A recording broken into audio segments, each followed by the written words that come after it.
Kita masuk dalam tema yang dimana ini adalah suatu serangkaian daripada bulan Agustus. Kita bicara dipeluk oleh Sang Pencipta, yaitu Allah Bapa. Kemudian bulan September. Oh bukan, kita mulai September, lalu Oktober masuk kepada dituntun oleh Sang Gembala, yaitu Yesus. Sekarang kita masuk bulan November, yaitu empowered by the Holy Spirit. Jadi kita belajar tentang perjalanan iman dengan Trinitas. Bagaimana kita belajar berhubungan dengan pribadi-pribadi ini. Karena apalagi dengan Trinitas, dengan Holy Spirit, dengan Roh Kudus, kita gampang sekali, Anda gampang ngobrol dengan Allah sebagai Bapa. Karena kita punya figur Bapa di dunia ini. Ya, kita gampang berbicara dengan Yesus. Karena Yesus adalah lahir ke dunia. Kita punya figurnya, kita punya gambarnya. Ya, walaupun kita nggak, tapi ya kira-kira kayak begitu. Tetapi ketika ngomong dengan Roh Kudus, adalah spirit, roh, susah sekali kita. Padahal dialah yang sekarang bersama kita. Nah, ini yang harus kita mulai aktifkan. Karena dialah yang empower kita. Dia empower itu yang memberikan kita kekuatan, memberikan kita daya, mengaktifkan kita, membuat kita berhasil, memberikan kita hikmat, memberikan kita perlindungan, memberikan kita tuntunan. Ini empower, saudari. Anda perlu hikmat dalam usaha, Anda perlu hikmat dalam bekerja. Hikmat itu ada pada Roh Kudus. Dan kita butuh dia, butuh Roh Kudus itu. Kadang-kadang kita pikir Roh Kudus hanya masalah rohani. Enggak. Dia disuruh tinggal, dikirim, diutus kepada Anda, tinggal diam di dalam kita 24 jam, 7 hari seminggu. Memang kita 24 jam, 7 hari seminggu di gereja. Bukan. Lebih banyak pada kehidupan sehari-hari. Dan itu yang harus kita gunakan. Kita mulai ketika Tuhan kasih juga firman Tuhan tentang new season, masa yang baru. Di dalam new season kita sudah tahu bahwa dalam Yesaya 43 ayat 19, aku hendak membuat sesuatu yang baru yang sekarang sudah tumbuh. Anda tahu dalam perjanjian lama, Roh Kudus sudah ada belum? Sudah ada. Tetapi dia tidak tinggal tetap dari kita. Dan saya percaya sesuatu yang baru, tetapi yang sudah tumbuh, itu bicara Roh Kudus. Sekarang kita mengalami masa yang baru hidup dengan Roh Kudus. Dulu udah ada, udah tumbuh. Tetapi sekarang ada hal yang luar biasa, lebih daripada dulu. Ya? Jadi, saya percaya kalau 3:19 ini bicara Roh Kudus. Belumkah kamu mengetahuinya? Aku hendak membuat jalan di padang gurun dan sungai-sungai di padang belantara. Kita lihat bahwa sungai-sungai padang belantara dari Yesaya, dari ayat firman menerangkan firman. Jadi, Yesaya 32 ayat 15, dikatakan ketika roh Tuhan dicurahkan, sampai dicurahkan kita roh dari tempat tinggi, itu Roh Kudus, maka padang gurun menjadi kebun buah-buahan. Kalau terjemahan bahasa lamanya dulu, pada masa itu padang akan berubah menjadi taman. Fungsi sungai mengalir di padang belantara adalah, padang belantara itu kayak padang gurun juga. Ketika sungai mengalir di padang belantara, di padang gurun, maka sekelilingnya akan menjadi taman. Ketika Roh Kudus mengalir dalam kehidupan kita, Anda pikir terlalu banyak jadi mujizat. Oh, mujizat. Karena, maaf, kita sering disodorkan oleh gereja-gereja. Kalau Roh Kudus kuasanya adalah mujizat, kesembuhan. Iya, itu hanya salah satu manifestasinya. Nubuat, iya, itu salah satu manifestasinya. Tetapi, yang pasti adalah baik mujizat, nubuat, itu menjadikan hidup Anda taman. Apa itu taman, saudari? Tujuan taman di dalam Alkitab, Yesus bangkit di taman. Yesus menemukan Maria di taman. Yesus menemukan Adam di taman. Taman itu adalah suatu tempat persekutuan intim dengan Allah. Tujuan Roh Kudus adalah dengan segala mujizatnya, dengan segala nubuatannya, karunia karena Roh adalah membuat Anda dan saya intim dengan Allah. Tetapi kita terlalu fokus seperti anak kecil yang melihat hadiahnya. Kalau kita dapat hadiah, yang dilihat hadiahnya apa? Kita terlalu fokus pada kuasa mujizat doang, saudara. Kita nggak mencari keintiman. Orang tua kasih hadiah supaya anaknya bisa tahu bapaknya sayang dia. Tetapi anaknya fokusnya pada hadiah doang. Itu anak-anak, it's okay. Tetapi kalau kita sudah dewasa, hadiah yang kecil aja sudah menyentuh. Ya, Terry mengutin bunga dari pinggir jalan, kasih ke Yohana. Oh, Yohana udah senang. Hadiah kecil aja ya, saudara, kenapa? Asik. Dia mengerti. Persekutuan yang intim. Jadi kadang-kadang kita bangun, kita bisa makan, bahkan dengan nasi aja, kita bisa bersyukur. Tetapi sekarang kita mulai melihat, Tuhan mana, saya kok belum dapat ini, belum ini. Karena kita udah dulu nggak menyadari Roh Kudus menarik kita ke intiman. Ketika kayak Anda intim, sama kayak Anda pacaran. Kadang-kadang nontonnya nggak usah di tempat yang mewah, gitu ya. Makannya nggak usah di mewah, di warteg, tapi sama pasangannya udah senang. Itulah intim. Sekarang, tipe orang percaya, bukan kayak begitu, saudari. Itu kalau hebat, kalau ada mujizat, kalau berkatnya gede, baru Tuhan baik. Karena kita kehilangan kesadaran. Tujuan Roh Kudus adalah membuat aliran sungai. Dari dalam hatimu akan mengalir aliran-aliran sungai. Dari dalam hatimu, kita dijadikan taman. It's okay, nggak masalah. Bye-bye. Sorry. Yang ngejar banyak amat.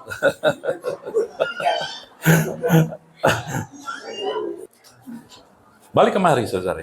Ya, jadi kita balik kemari. Anda tahu hal-hal seperti ini.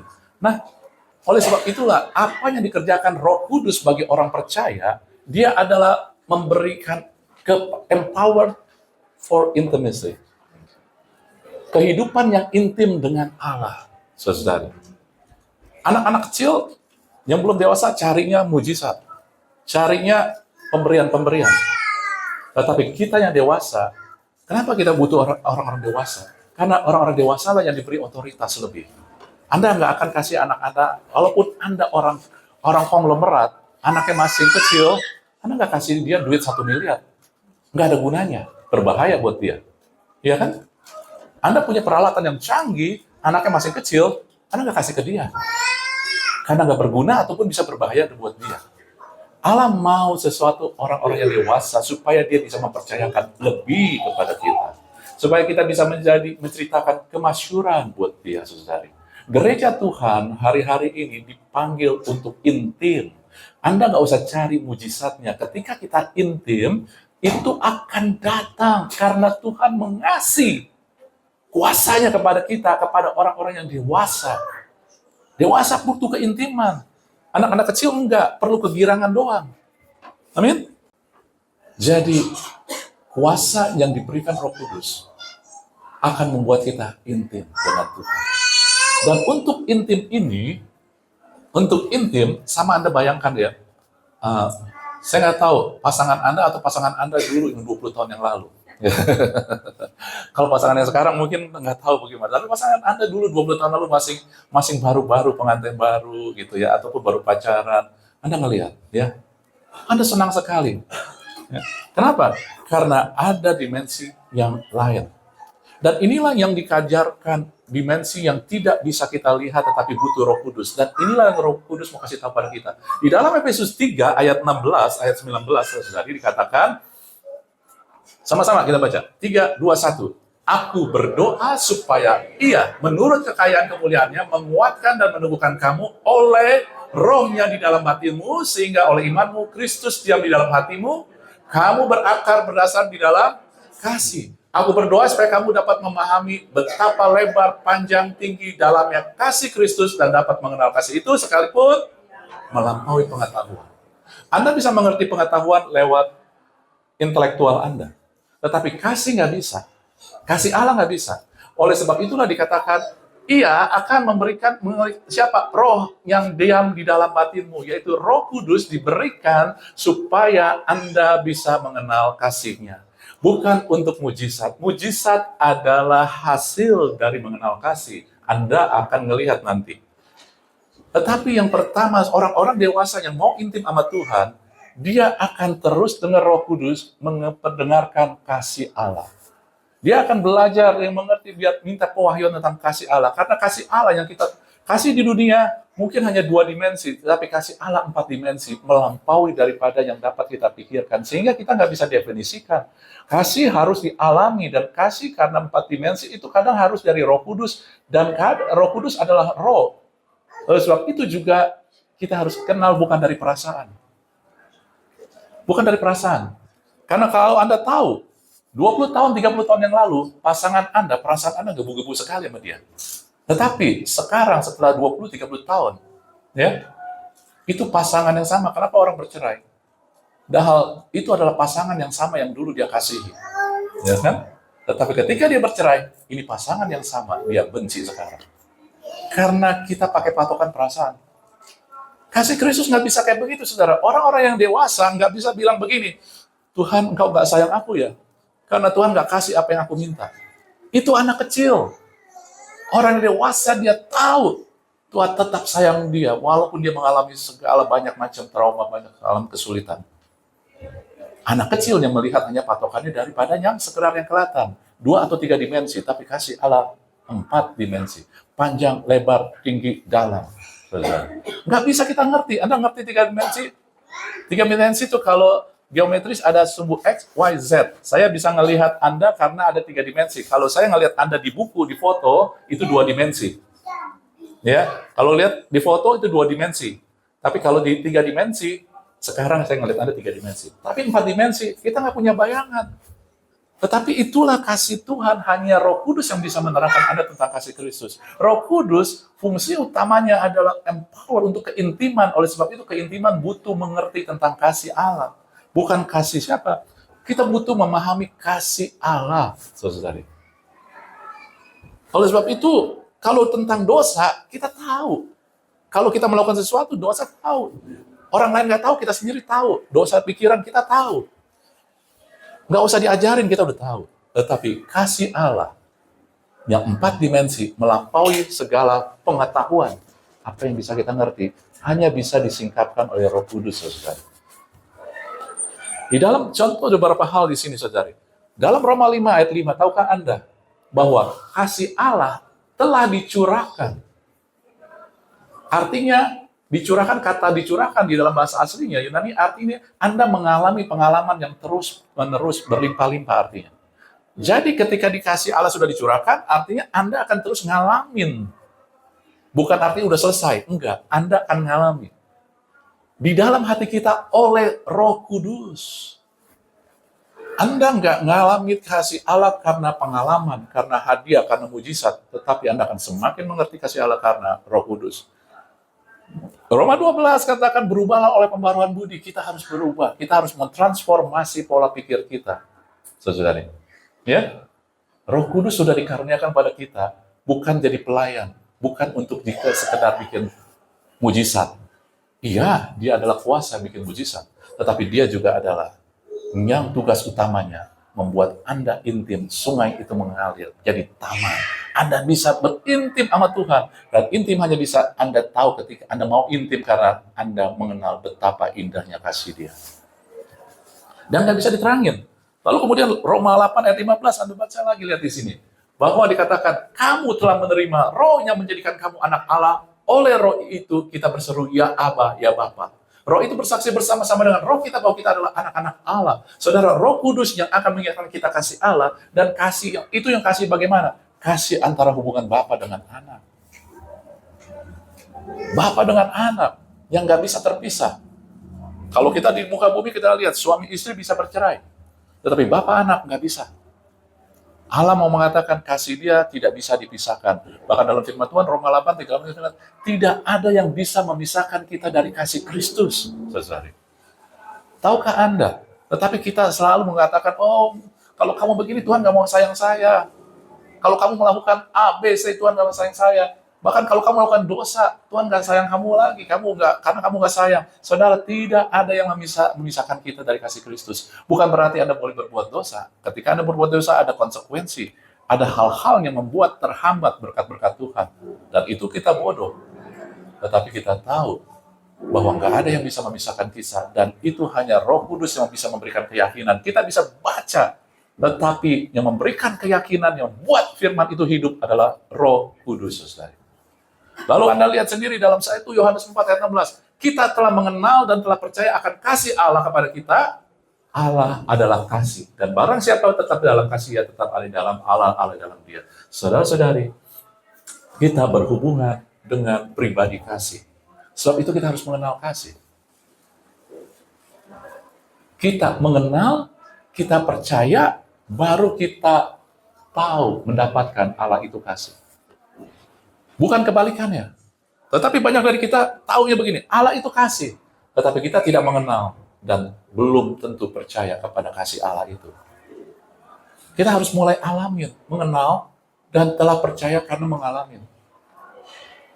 Sebab itu, jarang orang percaya minta Tuhan, buat aku mengalami kasih-Mu. Saudara, itu permintaan yang luar biasa. Roh Kudus diutus sama kita sebagai utusan, dan tugas Dia yang utama adalah menyadarkan kita tentang kasih Kristus. Kalau kita bekerja sama Roh Kudus bikin aku mengalami kasih. Masa Dia nggak mau sih kasih pengalaman itu? Roh Kudus bikin aku mengalami kasih Kristus. Anda tahu, ketika Anda mengalami kasih Kristus, maka yang terjadi adalah kasih itu nggak akan gagal. Hidup Anda nggak akan putus asa. Karena ketika Anda mengalami kasih Kristus, Anda tahu apapun masalahnya, apapun kebutuhannya, apapun sakit penyakit saya nggak akan ditinggalkan. Ada pertolongan. Bahkan di dalam Roma dikatakan, saudari, Roma 5:5, pengharapan tidak mengecewakan. Karena apa pengharapan tidak mengecewakan? Karena kasih Allah telah dicurahkan di dalam hati kita oleh Roh Kudus. Lalu Galatia 5:6, ketika Anda mengetahui kasih Allah, iman Anda aktif. Hanya iman yang bekerja oleh kasih. Kata aslinya adalah energize. Iman kita di-energize, dikasih bahan bakar, bergerak karena kasih. Semakin kita tahu mengalami tentang kasih Kristus, maka iman kita akan menjadi semakin kokoh. Dan iman itulah yang membuat Anda sepakat bahwa apa yang dikatakan Tuhan pasti terjadi. Bukan dimensi knowledge, pengetahuan, tetapi dimensi daripada roh yang lebih kuat daripada yang kelihatan. Karena pengetahuan hanya melihat pada yang kelihatan. Saudara. Amin? Jadi Anda ngelihat, 1 Korintus, kasih nggak pernah gagal. Jadi ada kasih, dalam Roma, pengharapan. Di dalam Galatia, ada iman. Dan 1 Korintus katakan, tinggal ketiga hal ini, iman, pengharapan, dan kasih. Yang paling besar adalah kasih. Kenapa paling besar? Karena tanpa kasih, pengharapan Anda nggak dijamin. Tanpa kasih, iman nggak bekerja. Iman Anda nggak efektif. Jadi kasih adalah esensi daripada kebutuhan kita. Bukan kasih kita dengan sesama, kasih Allah kepada kita. Bukan mengasihi, kasih Allah kepada kita. Oleh karena kita mengalami kasih Allah, maka Anda bisa 1 Korintus 13. Saudara-saudari, iblis paling nggak mau kita bisa mengenal kasih. Karena ketika kita mengenal kasih, dia udah nggak ada apa-apanya. Dia nggak punya giginya sekali. Iblis mau bikin kita mulai bertentangan dengan kasih. Anda baca 1 Korintus. Kasih itu sabar, kasih itu murah hati, kasih itu tidak melakukan yang sombong, tidak memegahkan diri. Kasih itu menutupi banyak kesalahan. Saudara, hari-hari ini Anda ngelihat kan? Dan kita, kesukaan kita, bukan daging kita, saya bukan orang ini ya, daging kita, flesh kita, lebih suka menghakimin daripada menutupin. Bukan arti kita kompromi ketika dengan dosa, tapi ini bicara dengan kekurangan, saudara. Ya, kekurangan orang-orang di samping kita, di rumah tangga kita, di sosial. Gampang. Itu adalah karya Roh Kudus. Semakin kita mengenal kasih Kristus, maka Roh Kudus akan bekerja, memberi kita kemampuan. Kenapa? Karena buah roh itu. Buah roh yang pertama adalah kasih. Jadi ketika Anda kasih, maka turun itu semua. Anda akan murah hati. Anda akan mulai mau nolong orang bukan asal-asalan, tapi sepenuh hati. Ketika Anda juga, maka kita belajar kan, intelektual, emosional, intelektual, salah satunya kita belajar mendengar. Bagaimana kita mendengar sepenuh hati kehadiran kita. Tetapi dunia yang modern sekarang, kalau mendengar langsung, cepat. Intinya apa? Yesus mau mendengar hal yang tahu. Karena dia mau menunjukkan kasih. Ya, saudara, Anda dan saya DNA, lahir dari Kristus. Ini bukannya kritik, ini bukannya apa, teguran, bukan. Ini sama-sama buat kita, Tetapi ini mengatakan bahwa kebutuhan kita adalah mengenal kasih Allah. Sering nggak kita berdoa, Tuhan, Allah Roh Kudus, buat aku mengenal kasih itu, kasih Allah. Buat aku mengalami kasih Allah. Karena apa? Karena kalau kita udah kenal kasih Allah, ada masalah, kita tenang. Damai sejahtera yang melampaui segala akal itu akan mengalir dengan sendirinya. Kenapa? Allah itu kasih.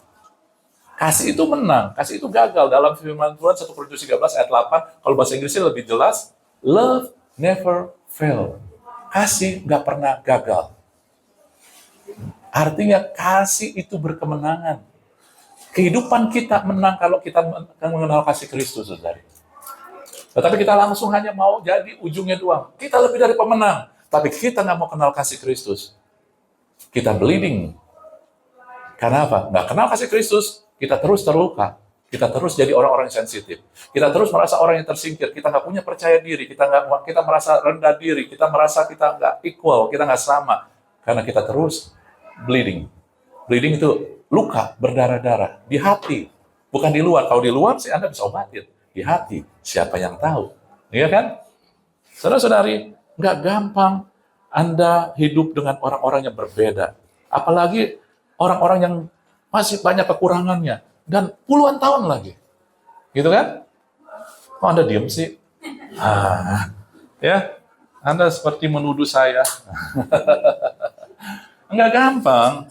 Tetapi Anda dan saya punya Roh Kudus yang tujuannya adalah memberitakan, mengenalkan kasih Allah. Semakin kita tahu kasih Allah, kita akan bisa mengasihi orang. Nggak bisa mengasihi itu nggak bisa usaha kita, saudari. Mengasihi dengan cara benar nggak bisa usaha kita. Harus Roh Kudus. Ketika Roh Kudus menerangkan kasih Kristus, Anda mulai mengalami. Saudara-saudari, mengenal kasih Kristus bukan hanya sekedar nangis. Nangis adalah ekspresi sentuhan. Oke, fine. Ya, saya nggak alergi dengan nangis. Bukan tapi ketika kita mulai hanya sekedar emosi sesaat, nanti kita kehilangan daripada sentuhan yang lebih rohani, saudara. Menangis adalah mengikuti. Ketika kita disentuh secara rohani, kita menangis boleh.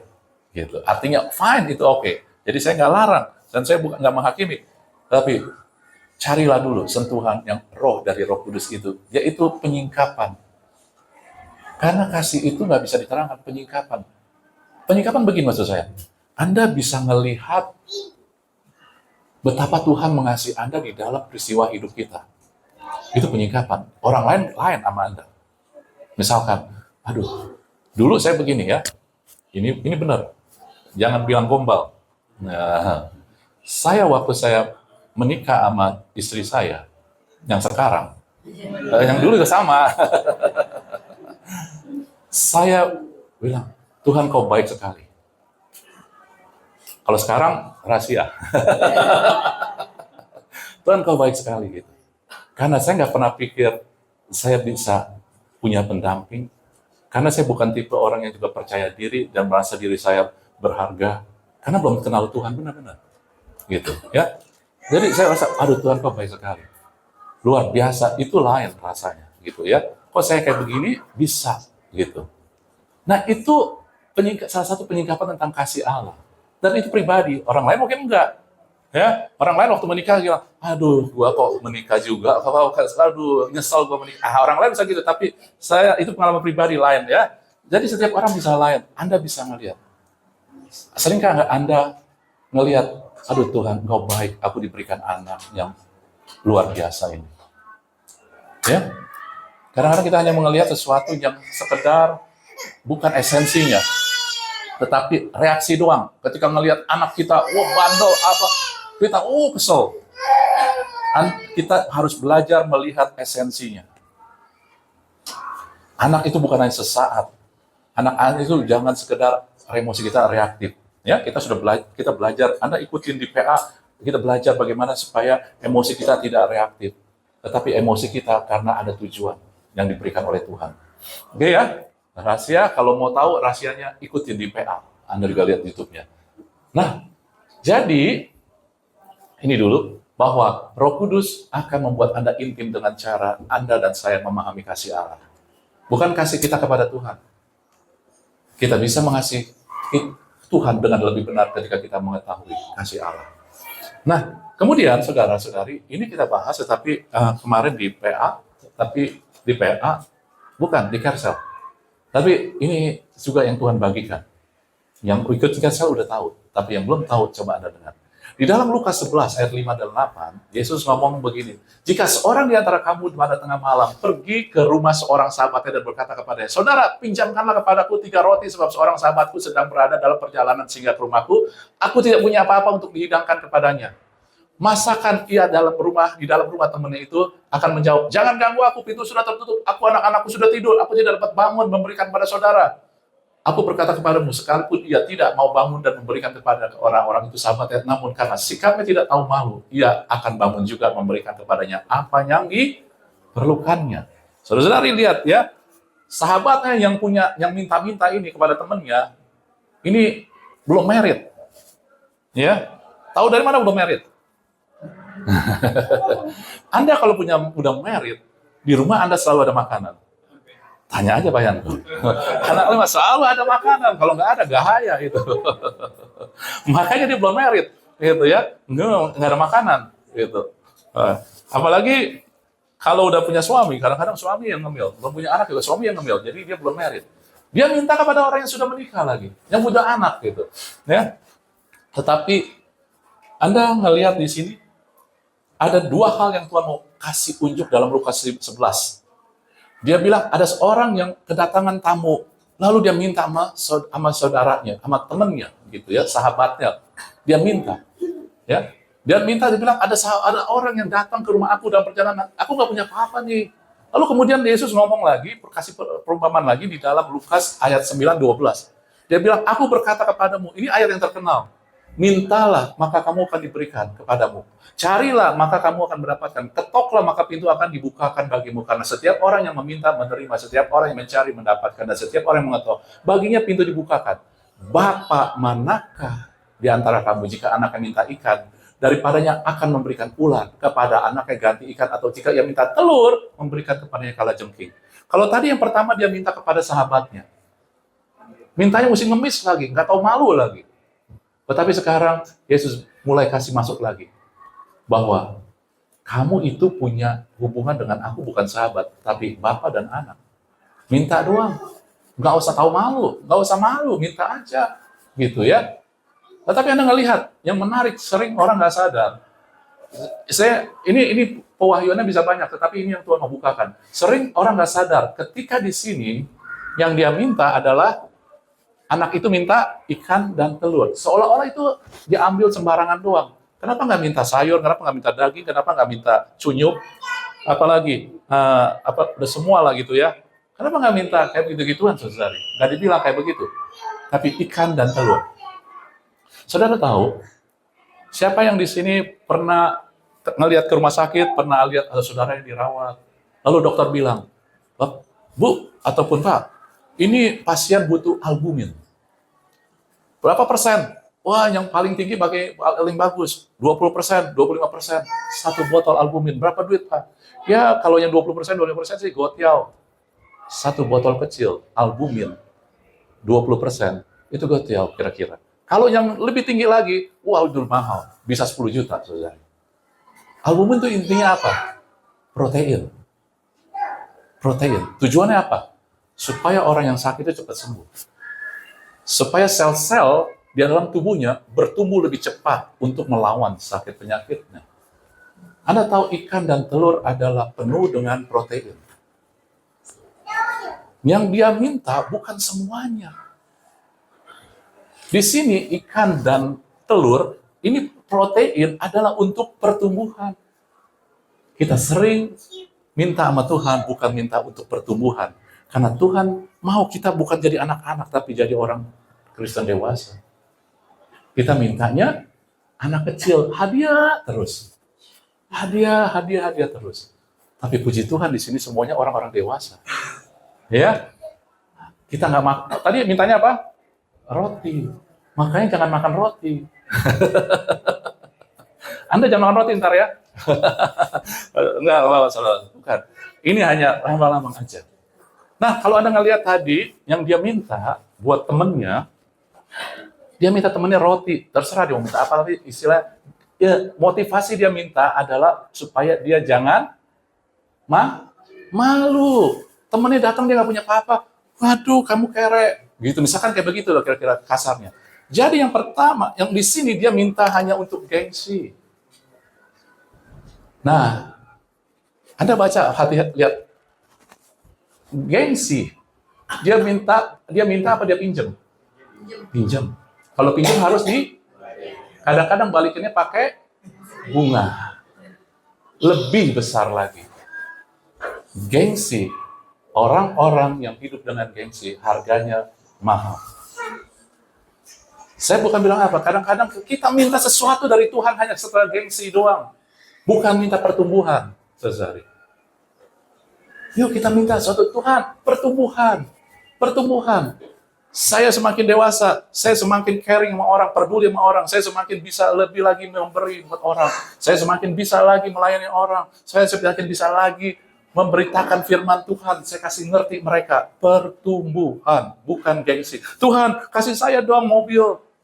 Nanti saya nggak ajak orang bagaimana? Gengsi. Anda bukan minta, Anda minjem. Anda ada harganya, jadi bikin Anda kalau minjem, kalau minta, dikasih, Anda nggak usah bayar apa-apa. Tapi kalau pinjam, Anda harus bayar. Saudara, kehidupan orang percaya banyak yang gengsi. Permintaannya gengsi. Saudara, yuk kita bukan itu. Kita dipanggil untuk mengenal Roh Kudus, untuk bertumbuh, menikmati keintiman dengan Tuhan. Bukan misalnya sekedar gengsi.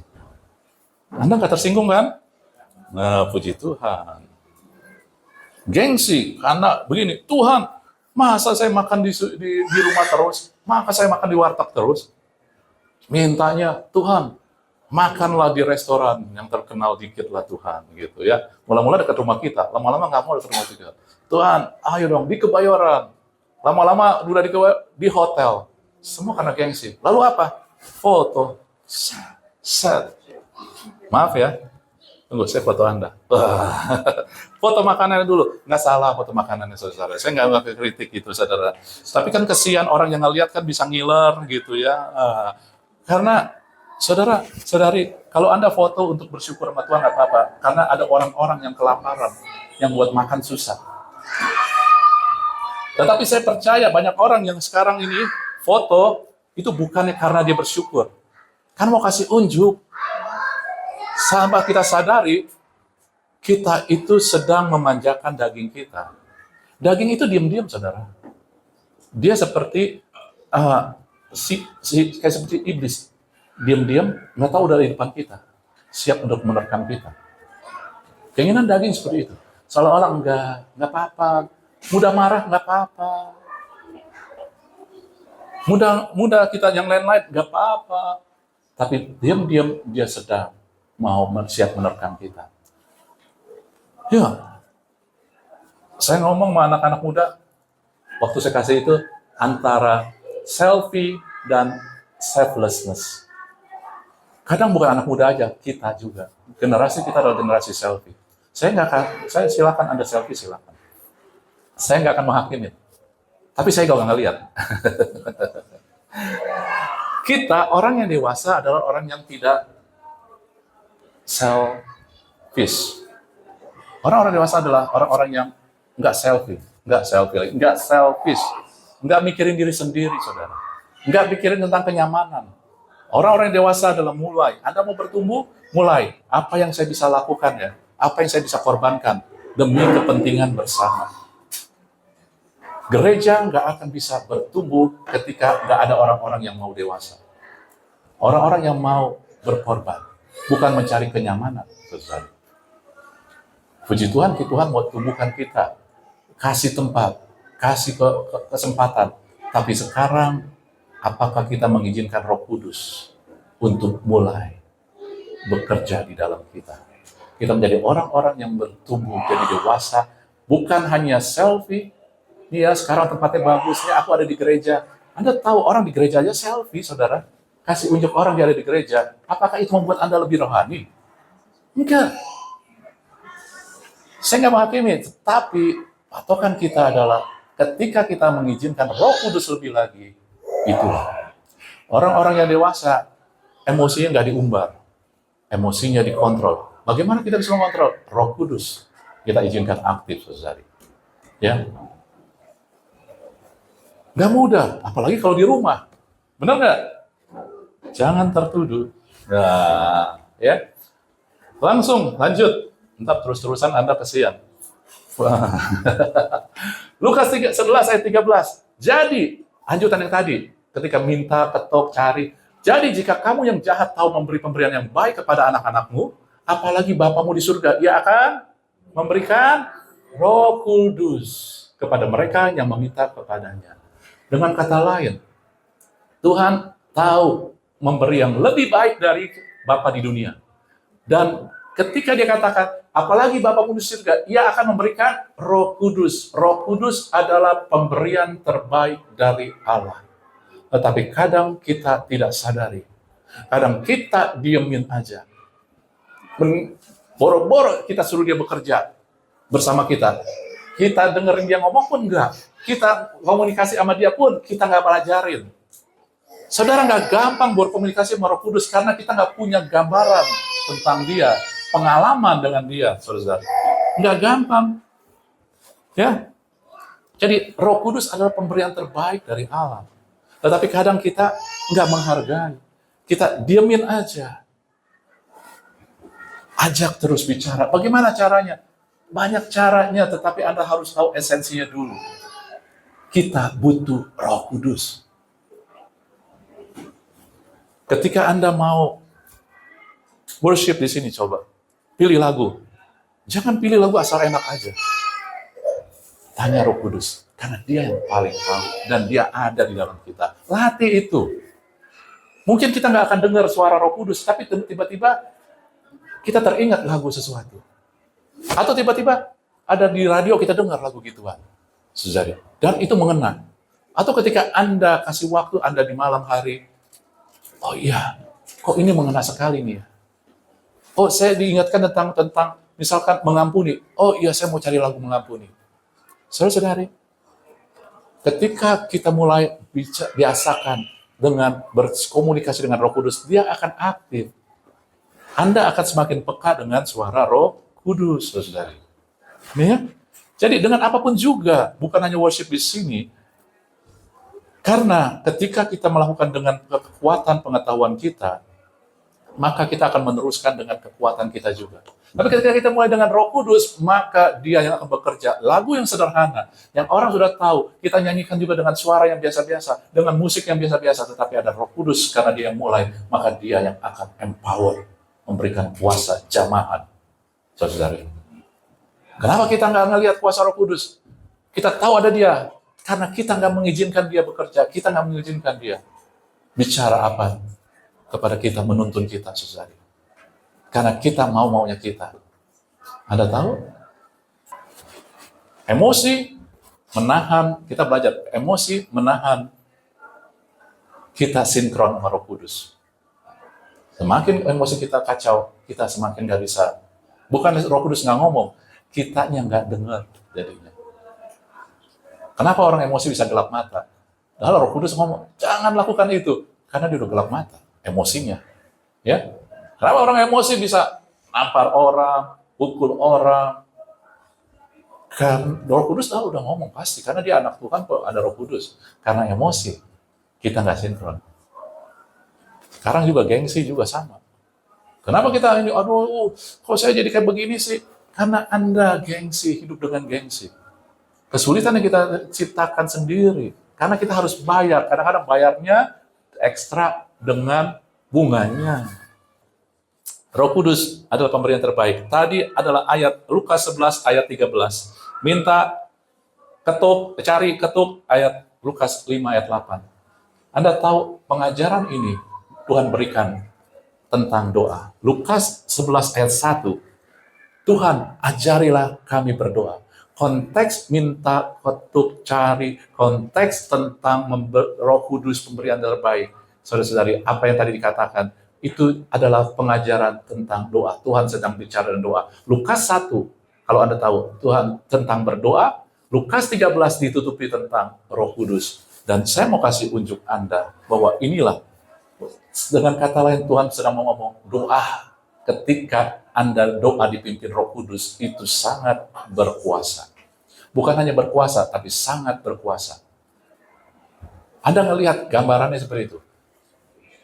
Di awal, seperti sandwich, di awal ada Lukas 1 ayat 1 tentang doa. Tapi di akhirnya Lukas 13 tentang Roh Kudus. Sandwich. Di tengahnya itu berkatnya. Anda bisa minta, Anda bisa cari, Anda bisa ketuk, maka diberikan kepadamu. Karena kalau kita doa dengan Roh Kudus, kita akan doa dengan gengsi. Kita doa dengan daging. Tetapi kita doa dengan Roh Kudus, maka apapun yang kita minta, apapun yang kita cari, apapun yang kita ketuk, itu pasti diberikan, ditemukan, dibukakan. Saya nggak bicara tentang minta cari ketuknya apa maknanya, tapi apapun yang Anda doakan itu terjadi. Oleh sebab itulah, apa yang dikerjakan Roh Kudus bagi Anda, itu adalah memahami kasih Allah, bukan mujizat. Mujizat adalah hasil dari Anda mengalami kasih Allah.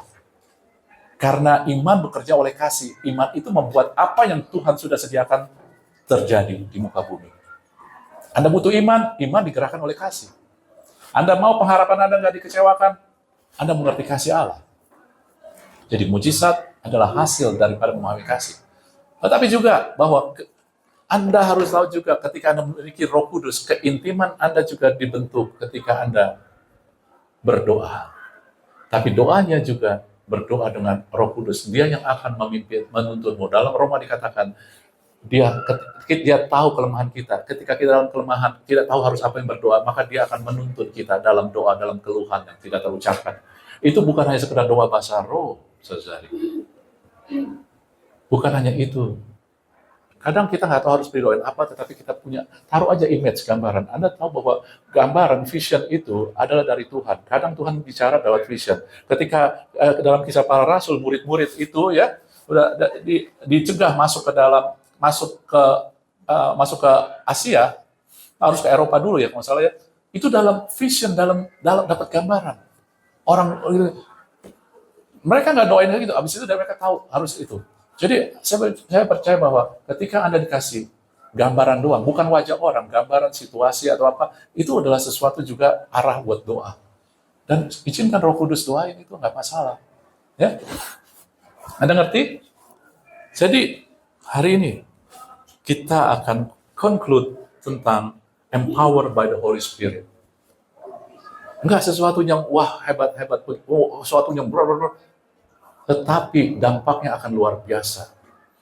Hari ini Tuhan mau bicara buat kita bahwa Tuhan mau kita jadi orang-orang yang bertumbuh, dewasa, karena hanya orang-orang dewasa yang Tuhan bisa percayakan otoritas lebih, kepercayaan lebih, hal-hal yang luar biasa, hal-hal yang dari Dia, yang bisa Anda gunakan. Dan Dia mencari itu supaya gerejanya menceritakan kebesaran Dia. Bukannya tentang gengsi, kelihatan lebih hebat, lebih rohani. Bukan itu, saudara. Dan Dia memanggil umat Tuhan berdoa. Bukan berdoa yang seperti biasa dari daging, tapi berdoa dengan Roh Kudus. Bersama Roh Kudus. Bagaimana, Cak? Harus bahasa roh? Anda silakan.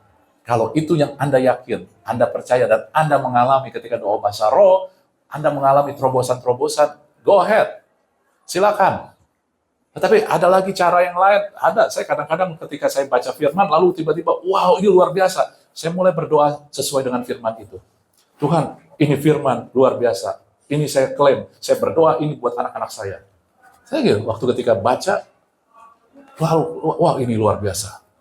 Tiba-tiba hidup, pernah baca, tapi tiba-tiba, wow, ini jadi menggebu-gebu. Saya berdoa di situ saat itu juga. Karena doa kita nggak perlu sesuatu yang dipengaruhi oleh ruang dan waktu. Saudara, ya, banyak caranya. Anda silakan nanti kalau datang ke Kersel bisa ngomong, bisa sharing, satu orang ke orang yang lain bisa berbeda, tetapi Anda mulai dibangkitkan. Ayo, bertumbuhlah. Jadilah orang-orang percaya yang bertumbuh. Karena Tuhan butuh orang-orang yang dewasa, saudari. Amin.